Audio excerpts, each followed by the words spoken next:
Are you sure you aren't dreaming right now? Pause for a moment. Feel the weight of your own body pressing into the chair or sofa. Sense the rough fabric of your clothes against your skin. Hear the low-frequency hum of electronics in the room.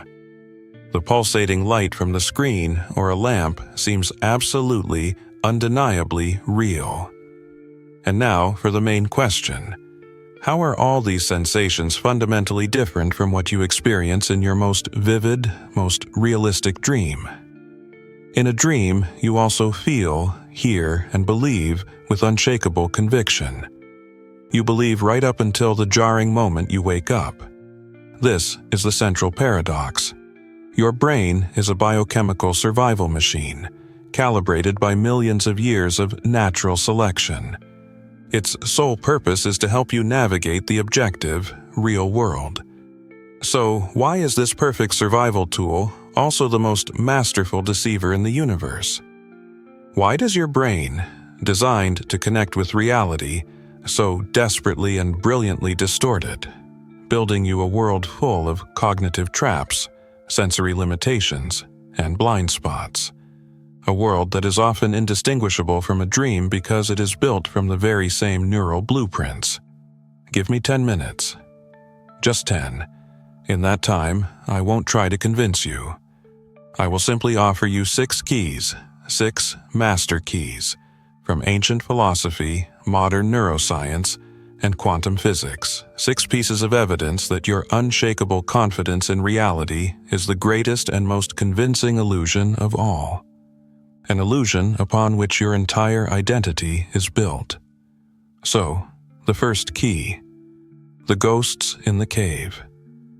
Imagine you have spent your entire life in a damp, cold cave. You are chained to a wall. Feel, right now, the cold of imaginary shackles on your wrists. You can only look forward at the gray, wet stone. Behind you, a fire burns, and between you and the fire, other people carry various objects, statues, vases, tools. You see neither the fire, nor the people, nor the objects themselves.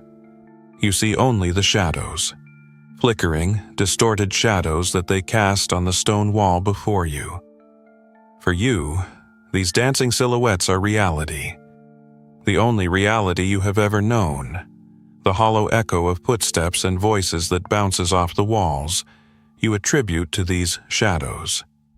Your entire world, your entire universe, consists of these flat, two-dimensional figures. This is the famous allegory of the cave, described by Plato 2,500 years ago. And it is frighteningly accurate today. The shadows on the wall are everything you perceive with your senses. Sight, hearing, touch. This is not reality itself. It is merely a minuscule, filtered fragment of it. Science confirms this. Over 99% of the information from the external world is filtered out by your senses at the point of entry. Your brain receives only a tiny, compressed data packet, based on which it builds, or renders, the entire picture of the world. This is why we so easily mistake the copy for the original. We don't even suspect that a genuine, blindingly complex world exists behind us. But Plato was an optimist. He believed it was possible to escape the cave, to see the real sun. Nearly 2,000 years later, the philosopher René Descartes took a step into the abyss. He asked a question that became the foundation of all modern science. What if there is no world outside the cave at all? What if there is no fire, no objects, no other people?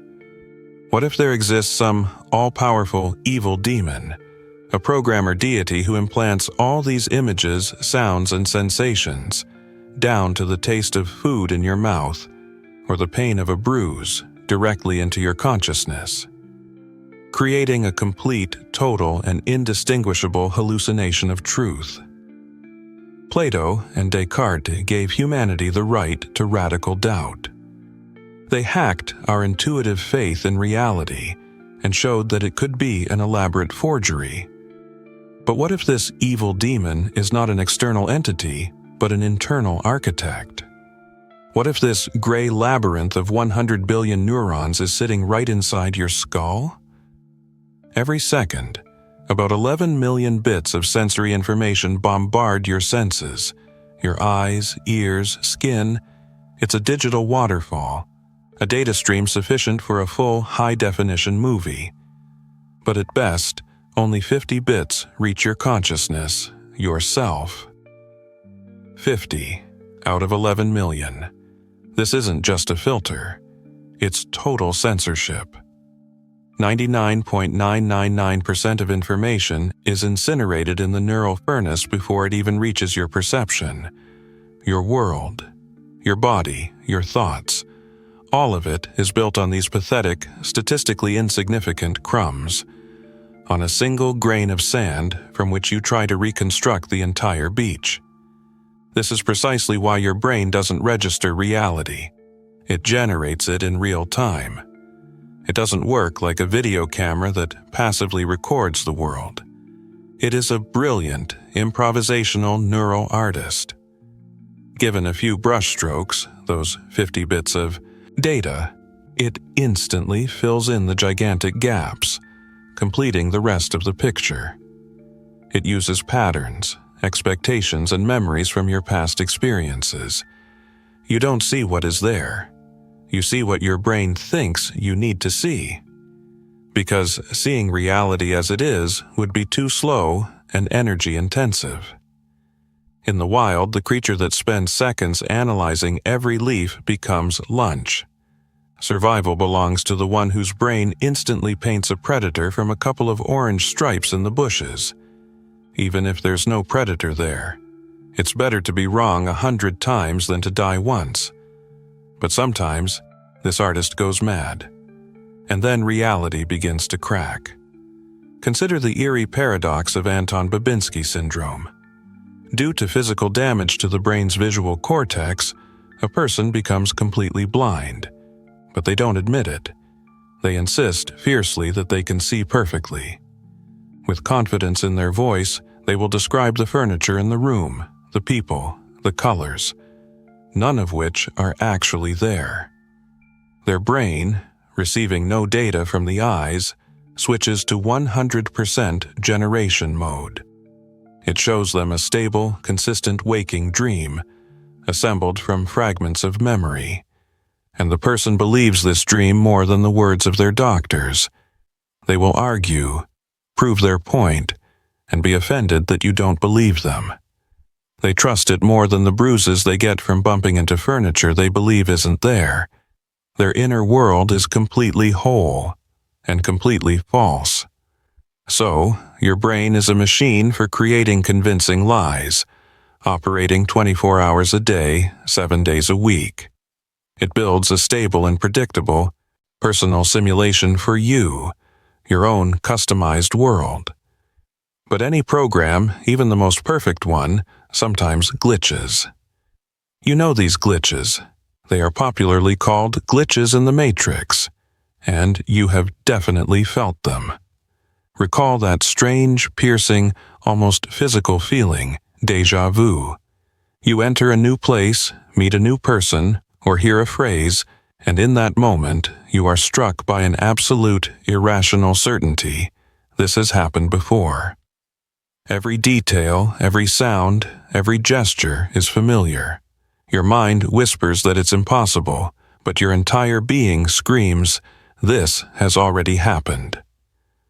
A second later, the illusion passes, leaving only a lingering aftertaste of bewilderment. There are two popular explanations for this phenomenon. The first, the scientific one, is that déjà vu is a tiny malfunction in the brain. The short-term memory system makes an error, and a new event is mistakenly tagged as an old memory. Just a software bug, a file error in your biological operating system. The second, far more unsettling explanation comes from the simulation hypothesis. Déjà vu is a moment when the reality rendering system lags and accidentally replays a frame that has already been processed. It's like lag in a video game. You've noticed a seam in the seamless fabric of the illusion. You've caught a glimpse of the source code. For most of us, this is just a feeling. But for some, it was reality. Science fiction writer Philip K. Dick, author of the novels that inspired Blade Runner and Total Recall, didn't just experience déjà vu, he lived in it.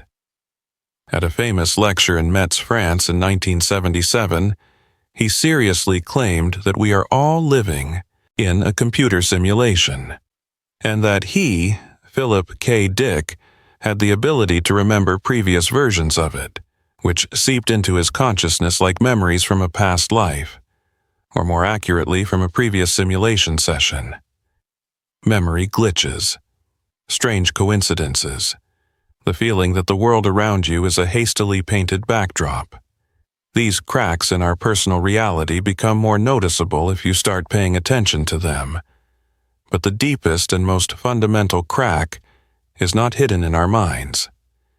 It lies at the very foundational level where the laws of the world are born. Imagine a simple scenario. You shoot tennis balls at a wall with two vertical slits. Behind the wall is a screen. Everything is predictable. You hear a dull thud. The balls that pass through the slits leave two neat vertical stripes on the screen, directly opposite the slits. This is the world you know. Now, let's change the rules of the game. We replace the tennis balls with electrons, the very subatomic bricks that everything is made of. You, me, this screen. Logic dictates that the result will be the same, two stripes. But here the laws of the familiar world crumble to dust. Quantum mechanics enters the stage, and it says, no, as long as we are not looking, as long as we are not measuring, an electron behaves not like a solid ball but like a wave of probability. Like a ghost, it passes through both slits simultaneously, and on the screen behind the wall, what appears is not two stripes, but a complex interference pattern of many stripes, the result of the wave interfering with itself. But this is where the real magic, or real horror, begins. We place a tiny detector at the slits to simply see which specific slit the electron passes through. The very instant we do this, the wave vanishes. The electron instantly collapses from a ghostly wave into a solid particle. It seems to make a decision, and it behaves like a normal tennis ball, passing through only one slit. The screen shows those same mundane two stripes. Stop and think about that. The very act of your observation changes physical reality at its most fundamental level. Until you look, the world is not solid, it is not definite. It is a strange, shimmering cloud of pure potential. And if this is true for the building blocks of all matter, what does that say about the chair you are sitting on right now? Does it truly exist when you leave the room and no one is looking at it? Quantum physics, the most precise and mathematically proven of all sciences, tells us something unthinkable. Reality is not a finished movie that you are watching. It is more like an interactive video game. Its code is compiled, and its graphics are rendered in real time, only upon your request.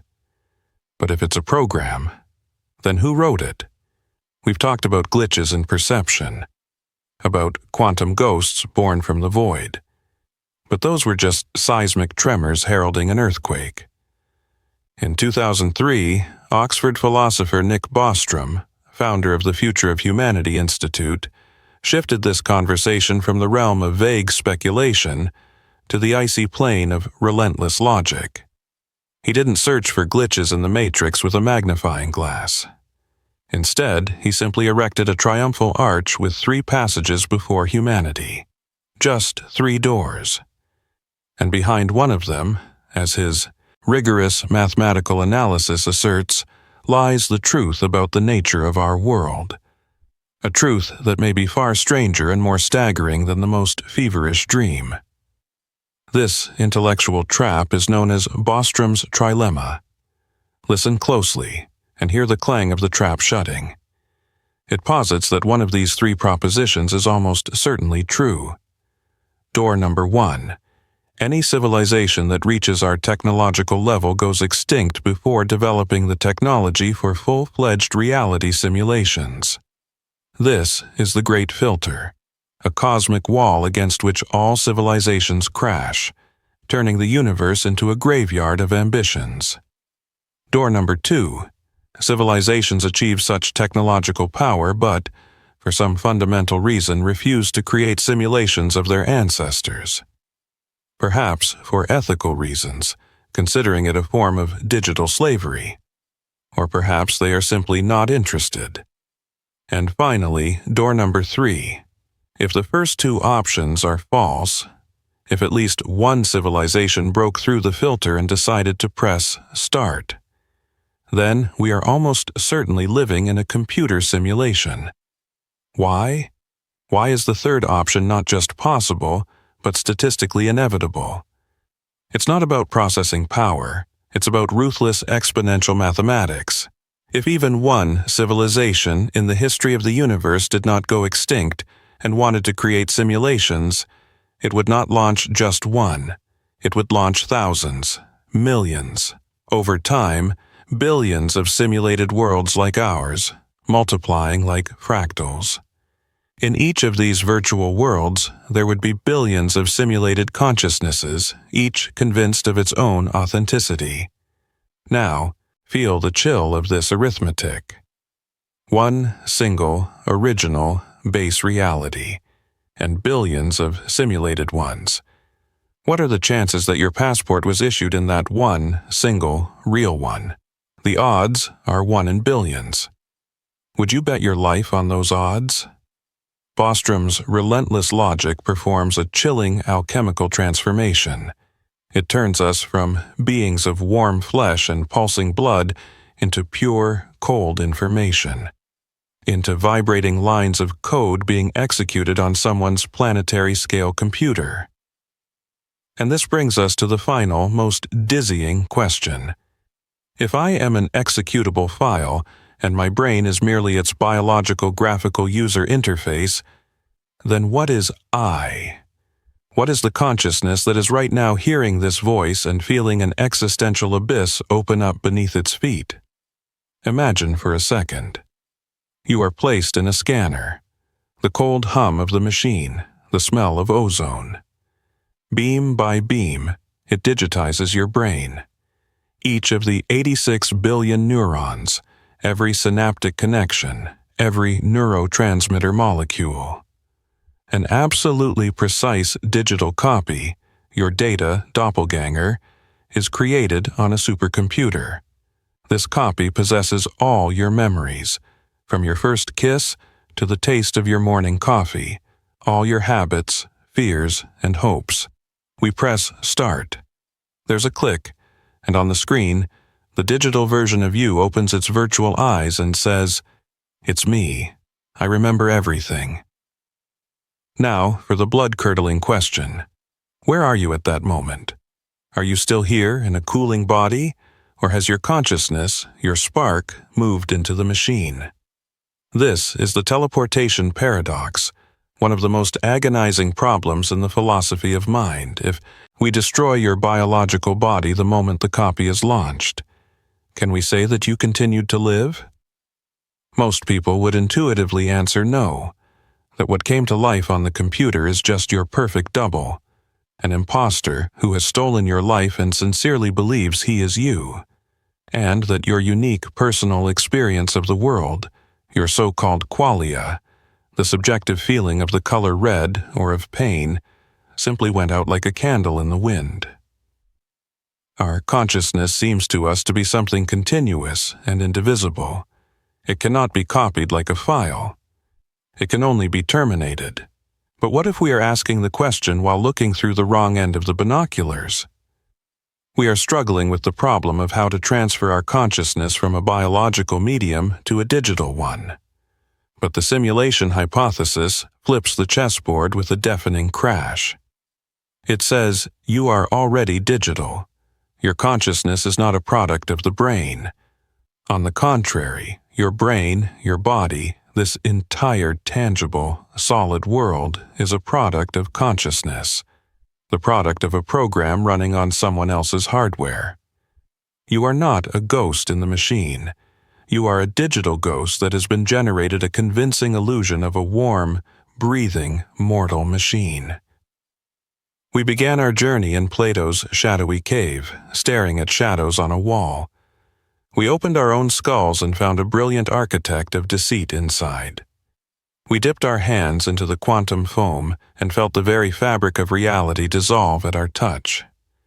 We passed through Nick Bostrom's 3 logical doors and faced a frightening, almost mathematical certainty of our own illusory nature. The keys to the puzzle are now in your palm. Do you hear the lock creaking? It's time to open the final door. It's time to wake up. So, let's tie these threads together. The doubts of philosophers, stretching from Plato through Descartes to Bostrom. The clinically proven ability of our brain to generate reality from absolute nothingness, as seen in cases like Anton Babinski syndrome. The ghostly nature of matter at the subatomic level, a quantum fog that crystallizes into an object only under your gaze. And the cold, ruthless logic of probability, which asserts that there must be exponentially more simulated worlds than real ones. These are not separate, disparate hypotheses. They are 4 compass needles that, after all their wandering, stubbornly point in the same direction. North, where the world is not what it seems. At the very beginning, I asked you a question. Are you dreaming right now? Back then, you likely felt the solid ground of reality beneath your feet. And now, if, after hearing all this, your certainty has been shaken by even a fraction of a percent, if a tiny but persistent worm of doubt has started to burrow into the silence of your mind, causing a cognitive itch, then the goal has been achieved. It means you have begun to wake up. You have ceased to be a passive character in a dream and have become its conscious explorer, capable of asking questions of its creator. But here is the final twist that changes everything. The main question isn't whether this world is real. The main question is, does it ultimately matter?